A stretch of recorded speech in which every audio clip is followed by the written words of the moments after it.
Tribe, today we're going to talk a little bit about our programming. We're going to talk about our revive, our move, and our rebuilds. We're going to discuss the reason why we do interval training, our strength days and sprint days, and a little mix of everything for you guys.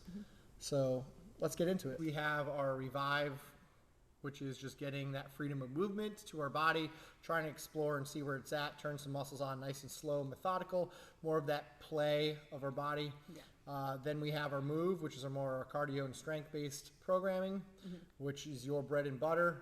And then we have that rebuild, which is more of that mind-muscle connection, a little bit of hypertrophy going on there, a little bit of the quote-unquote tone word that just, I know is not the greatest word, but just a little bit of that.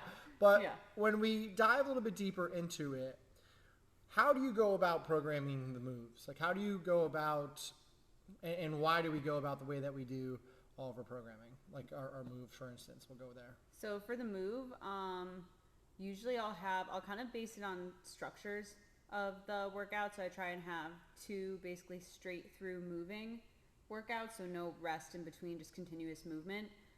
So usually you'll see like two of those. Usually one of them is a 1 round type of chipper workout. And the other one is like I'll alternate month based on the month. Like I think I did 2 rounds of something in like June, and then it was like 4 to 5 rounds of something in like July, and right now I'm doing like 3 rounds of something. But usually those are your just straight continuous movements, and I'll usually try and put 2 of those in, and then I'll try and make the rest of the week like an interval style workout.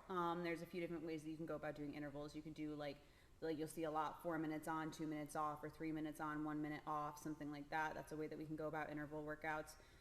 The EMOM, so every minute on the minute, or every, like today was every 7 minutes for 3 rounds. You do 1 round of something, so there's rest worked into it.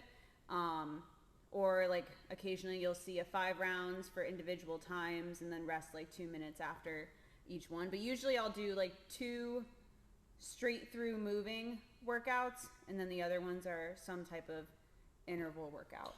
And why do we like interval? Why do we have so much of these interval workouts? And we kind of, they are a little bit of, one of our fundamentals of our move workouts.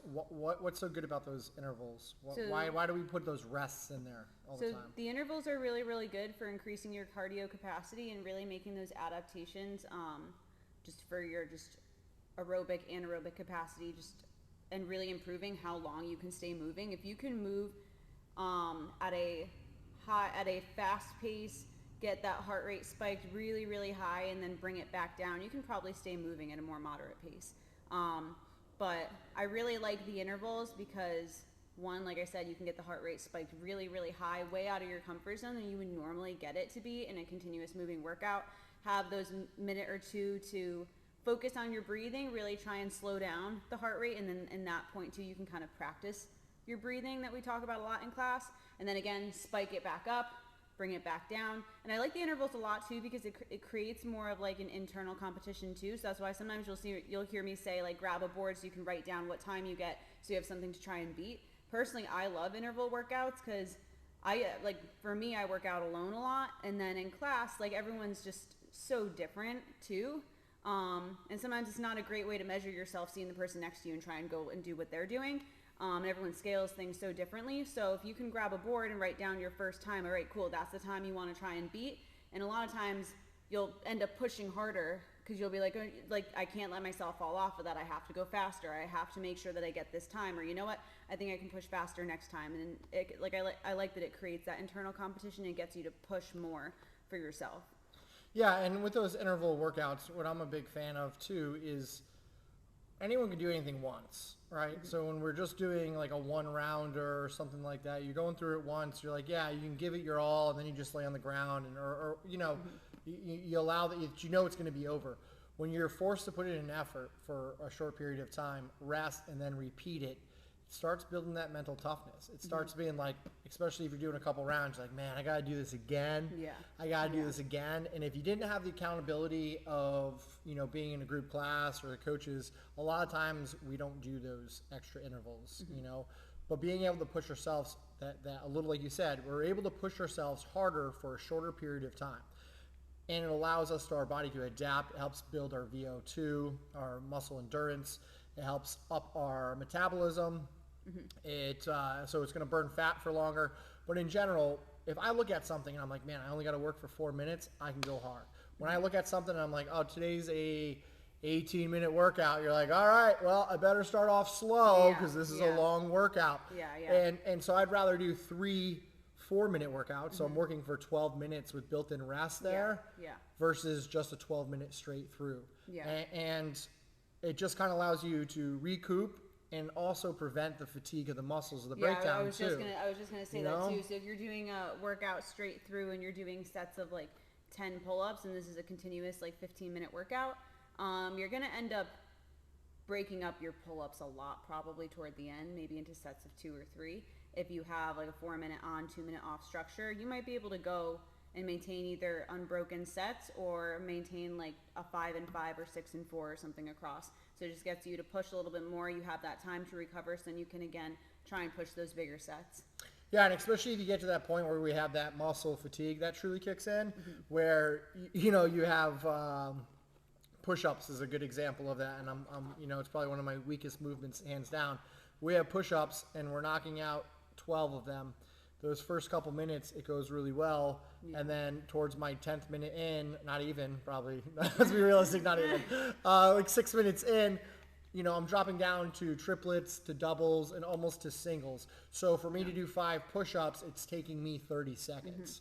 Where if we do that interval and we give you those 2 minutes or 3 minutes or a minute and a half or whatever that rest cycle it is, it truly takes the strain off that, allows you to come back, knock out that bigger set, and push more of that muscle fatigue with a bigger set, allowing more of your muscles to break down, getting you more of a mind-muscle connection as well to allow your body to refuel and just make some of those connections into our brain. So I love the interval aspect that we do, especially with those ons-offs rather than those straight throughs. Now, like you say, we always do need those straight throughs too.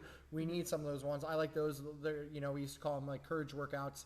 Is some of them just become, they're not physically really high demanding in the sense that they're not going to spike your heart rate really high, but it's more you look at it and you look at the volume of the movement that you have to do, and you're like, well, I don't want to go today because there's too much volume. I love that. I'm the opposite. I'm like, I look at this huge monster list of a workout. I'm like, that's going to be brutal. And brutal in my own sense of like, I look forward to my body finishing this up and accomplishing it and looking at the challenge. And I think that's the way you got to look at the workouts too. Look at them as a challenge rather than looking at them and saying like, oh man, this is going to be tough. Look at it as, man, like when I finish this, it's going to feel, it's going to be a good accomplishment. Yeah, exactly. I feel like those are almost like, they're like scary, but in a good way, I guess is kind of how I see it. Like you look at it and you're like, oh my God, like what the hell? But like you said, when you get done with it, you feel really, really good that you actually did do it, and you feel good that you actually accomplished the task too. And it just makes you better too in the long run. I feel like it just like it's not just about your physical fitness; it's also your mental fitness too. And those ones are really good for just improving that.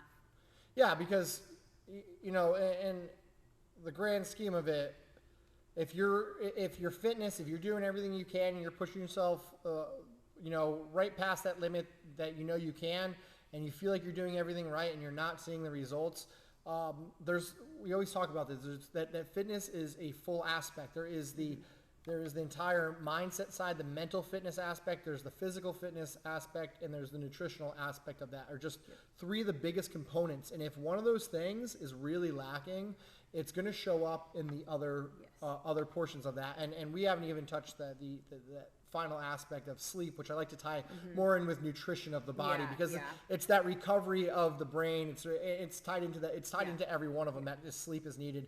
Most highly underrated thing, I think, and when we're talking about recovery and growth of the body, and overall feeling every day, good in general, is you gotta up those hours of sleep. Like you gotta take a nap. I know it sounds silly. If your body needs to rest, do it. But we get stuck to those screens sometimes. You're like, I got to watch the end of the show, just one more episode, and all of a sudden it's 2 a.m. and you're like, what the heck's going on? So, I just think that like if you're lacking if mental fitness is one of the weak aspects of your training program, then it's something to think about and start focusing on. Yeah. Start focusing on those aspects. Listen to our IG live chats on Monday nights at 5 p.m. On Eastern Daylight Time. Throwing that plug in there shamelessly. But we talk a little bit about that, how to make your days not suck, and just how to take your head and put it into, oh my gosh, this is going to be a tough workout, to I really look forward to, beating this one or winning for myself, per se. Yeah. That inward competition, like you were talking about too, is competing against yourself to improve, because so many people are at so many different levels of that. Yeah. But on top of that training, we do a lot of interval training with that so many minutes on, couple minutes off for so many rounds. We got a couple straight throughs, but we also throw in a sprint every week too. Yes. And why do we do that? So the sprint is really good for just building just the explosiveness and of your body, and it's also really good for just building muscle mass while you're also doing a cardio-based workout too. If you think about it, when you do sprints, like, you're recruiting way more muscle fibers in a short amount of time than you are just doing a regular run. So if you think, like, if we do 100-meter sprints or 50-meter sprints in a workout versus if you just did like a 200-meter run, you probably feel way more sore the next day after doing the sprints than you did after doing the 200-meter run. Just because to be able to exert that much speed and explosiveness that quickly, you have to recruit a lot more muscle fibers that you probably aren't used to recruiting all the time when you're just doing a 200-meter run. And it's also really good too for upping your metabolism. Doing the sprints, get that heart rate super, super high. You get more of that afterburn effect too, which that will also kick into with other interval style workouts too. Yeah, thermodynamics on top of that, whether you're sprinting on a run, a rower, or a bike, or just sprinting through some of the movements that you're capable of doing. We talk about even the thermodynamics. Our body temperature is going to spike really high, really quick, and if we do that into an interval, the most stress our body can have is regulating its core temperature. So going from hot to cold or cold to hot. That's why I'm a big fan of cold showers and then hot showers, and changing that up, because it puts so much stress on our body naturally. It's natural stress, not stress like you're going to be late for work or you didn't finish your TPS report or whatever that is. That's fake stress. It's stress that we're putting on our body that actually is not stressing the body out. It's not the same stress as a life or death situation, even though it can feel like that, because we don't feel that real stress anymore. And that real stress happens through high adrenaline, like you're in situations that you don't know the outcome, sprinting, we're like, holy heck, my heart rate is through the roof. I don't know if I can calm myself down. That stuff is real stress to our body. So the more we can dig into that and change that core temperature of our body and adapt it from going up and back down and then up and down in any means, through fitness, through showers, through cold waters, through breathing, all that stuff is going to just help benefit us, improve our immune system, and increase the longevity not only of our heart but our muscles and our bone density. So don't skip out on sprint days. Like, we get them once a week. We don't kill you guys with them. Make sure you show up to those, because they do have an added benefit. And in general, the sprint builds the power of the hips, right? The power of the hips. And if we don't have power of the hips, as we age and we fall down, we ain't getting up. And exactly, it's as simple as that. Like, if you sprint, you could walk all you want. You could do a light jog all you want. But if you fall down, you still might not be able to get up. If you are sprinting, you're going to be able to get up out of that ground, because the hips have to, like you said, recruit more muscle fibers, and you're going to do a lot more for yourself. Yeah, I would say, like, if you're someone that you have the freedom to basically choose what days you want to come. I know some of you guys are super, super busy with, like, kids and work and stuff, and there's only just certain days you don't have control over when you can make it here. But if you are someone that has control over what days you can come, I would look at the workouts and pick one continuous workout, one interval workout, and then try and come to the sprint workout if you can. So you're kind of getting a well-rounded week. If you're someone who comes 4 or 5 times a week, then obviously you can pick a little bit more. But I would definitely, if you're one of those 3 times a week people, try and get like an interval, continuous, and a sprint. And if you can't, we have Sundays. Come in on Sundays and just hit that workout. Just come in and do that sprint workout.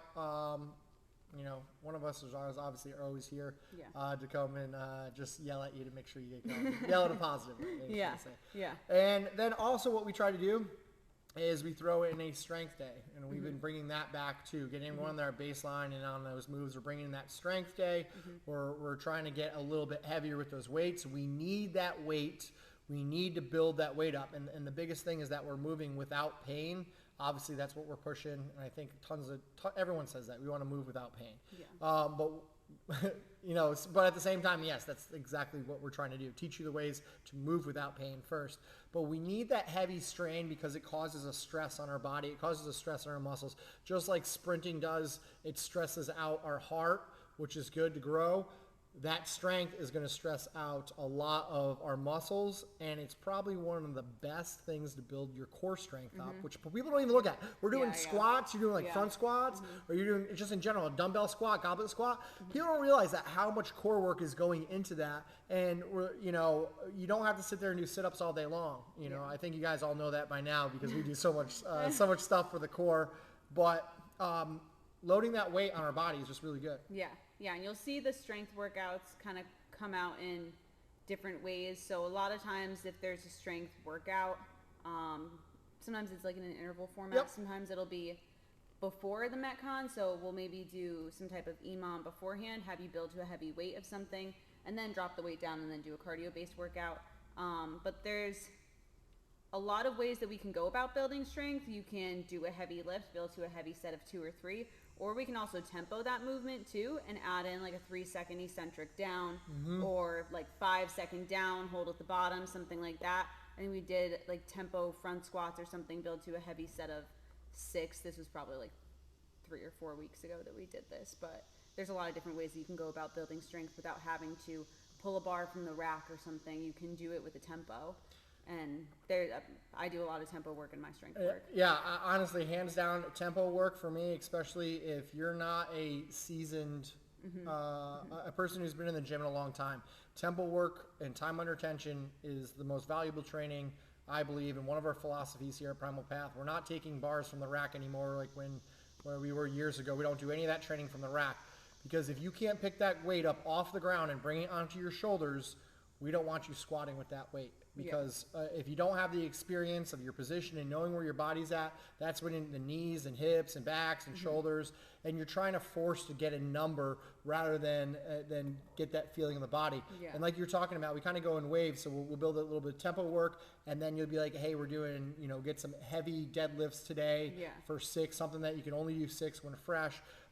So we kind of sprinkle that in. But if you think about the tempo work, you can take something very light and just slow it down. Yeah.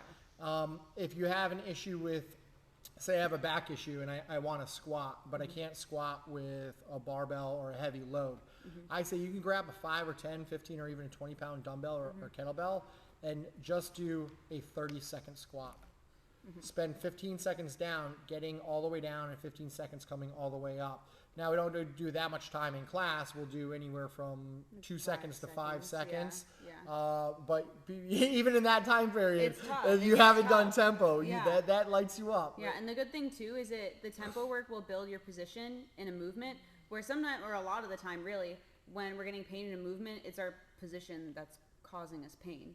There's some type of flaw or lack in the position that's causing pain. You're maybe compensating on one side. You're not really paying attention to what the body is doing. If you tempo that, you'll understand real quick, or you'll feel real quick that one hip is taking most of the load and the other's not in a squat, and you'll be able to adjust your position and focus more on that other side versus if you're just going fast or going heavy. Yeah, and then not only that, the amount of muscle activation that you get from tempo work is huge. Yeah. If you're doing a heavy load and you're thinking about just getting to the bottom of the squat and standing up, we can end up bouncing it. We can push the knees in and out. Yeah. We can do a lot of stuff when we're thinking about racing through that movement and using momentum. When we do tempo work, as we get down into the squat, which everyone's comfortable in the upper part of the squat, as we squat down, once we get lower, people don't like that. Like that little bottom part of that squat, people try to bounce out of and get out of that real quick. Cause like if it's below a chair, I don't want to do it.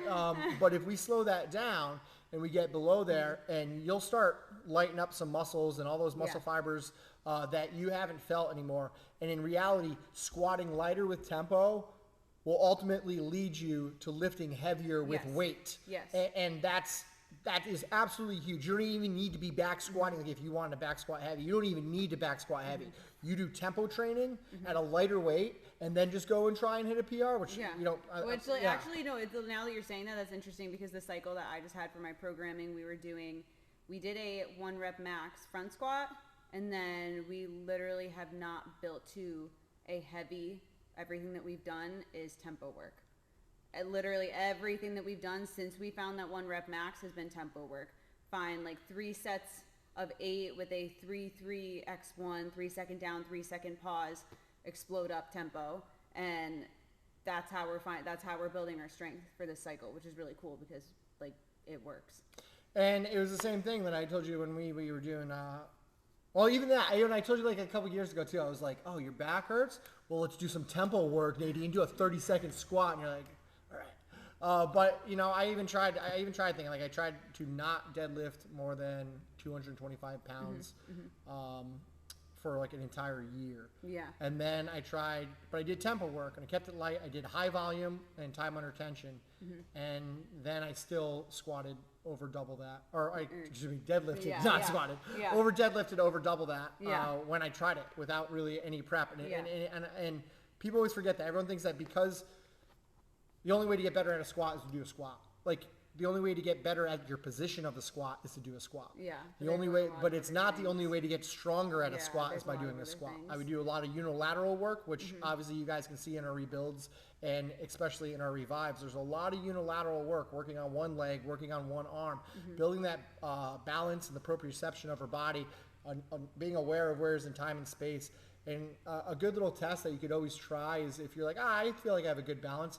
If you stand up and you bring one leg up and your knee up to your hip, try to balance. If you feel good, put that leg down.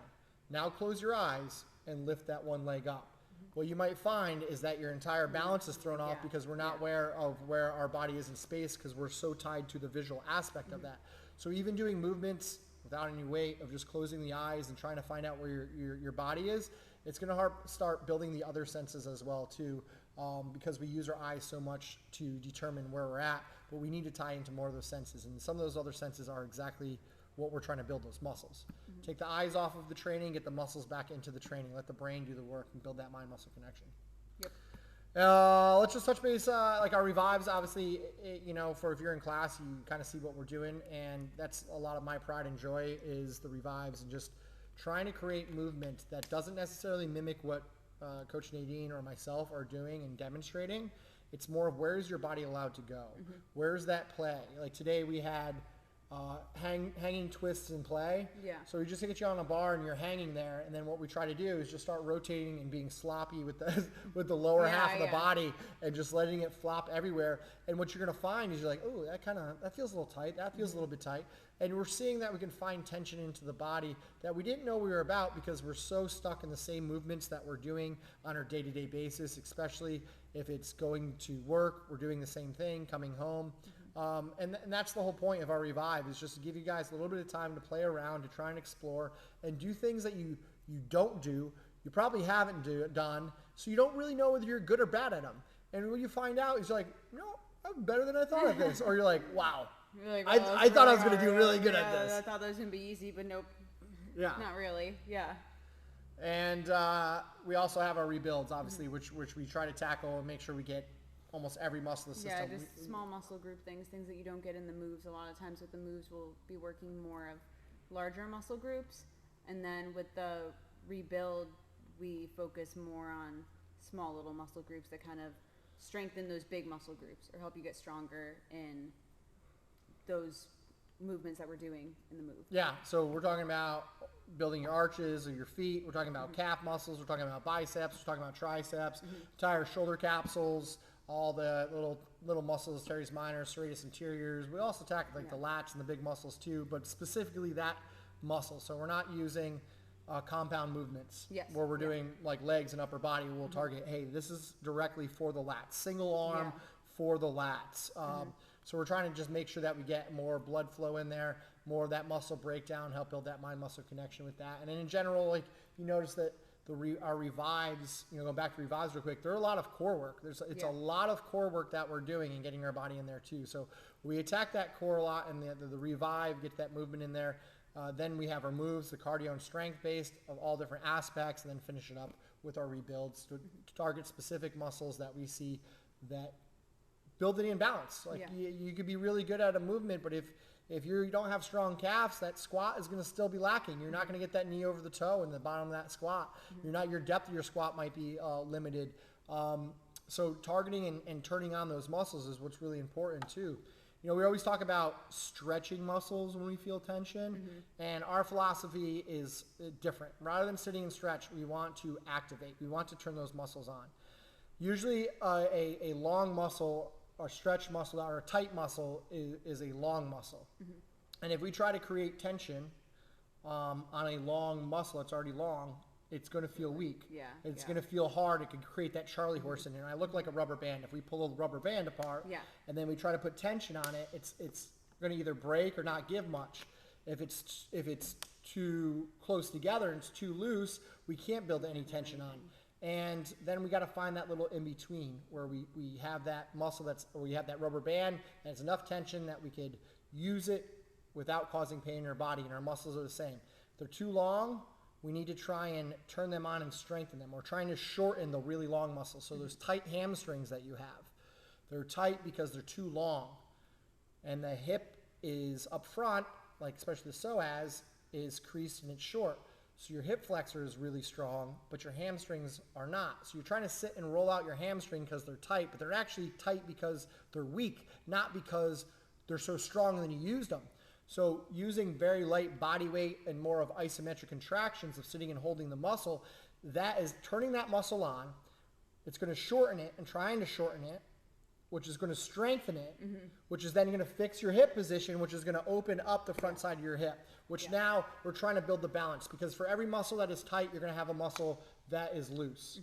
For every muscle that is strong, you're going to have a muscle that is weak, because the body is balanced. That's why we stand up. That's why we're not falling everywhere.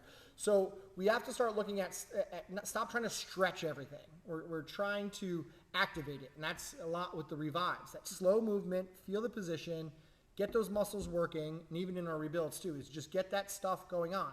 That's the basis of tempo training or time under tension as well, is just more activation of the muscles and stuff. And we got some stuff coming up for you guys that we'll be putting out shortly that I think you guys would really like to dive a lot deeper into this, and not in a class setting where we're going to be hitting a workout, but more of a setting that involves just focusing on trying to turn those muscles on in that activation.